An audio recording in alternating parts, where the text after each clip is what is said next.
pinakamasayang bahagi ng pagiging isang ina? Ang matupad ko yung mga yung responsibilidad ko bilang isang ina, mapasaya sila. Maibigay ko yung accomplishment bilang ina sa kanila. Magkaroon ng maayos na buhay yung mga anak. Everyday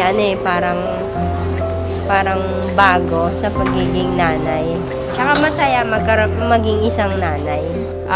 Kasi yung pagiging mother, ano na yan lifetime. Lifetime responsibility yan. Kahit na may mga asawa na yung anak natin, tuloy-tuloy pa lang yung pag-aalaga natin sa kanila. Anong na-contribute ng The Medical City sa inyong kalusugan po, ma'am? Itong operasyon, napakalaking tulong kasi 10 years na hindi ako nakakakita. Ito po, nagpano ko sa mata ko. Malaking bagay po para sa akin. Ito kasing The Medical City, from the guard, sweet na sila. Pagpasok pa lang compared sa ibang hospital na malapit sa amin. And lalo na nitong nagka-COVID. Daddy nung nakaraan. Na-entertain agad kami dyan. Although wala naman kaming COVID, pero hindi katulad sa ibang hospital na hindi kami pinapasok kasi may have symptoms ng cough and cold.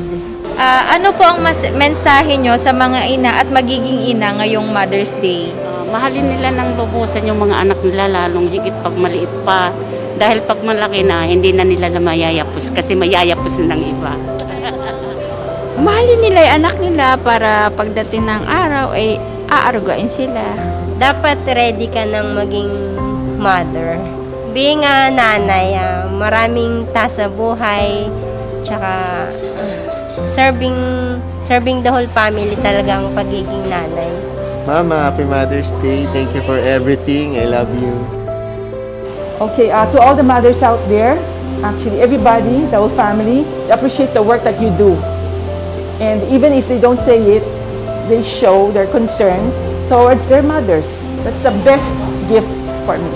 Happy Mother's Day, Ma! Growing up, I witnessed kung gano'n na karaming sacrifices ang ginawa mo sa amin at na-appreciate namin yun sobra. Words are not enough to thank you for all the sacrifices that you did.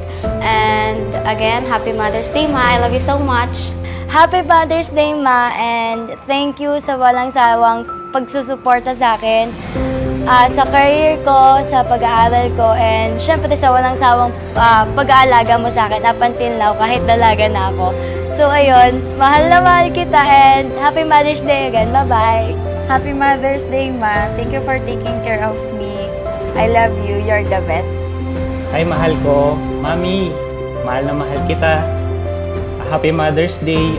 Na-appreciate ko lahat ng ginagawa mo para sa ating family, especially sa pag-aalaga mo sa ating anak. I love you, mahal ko.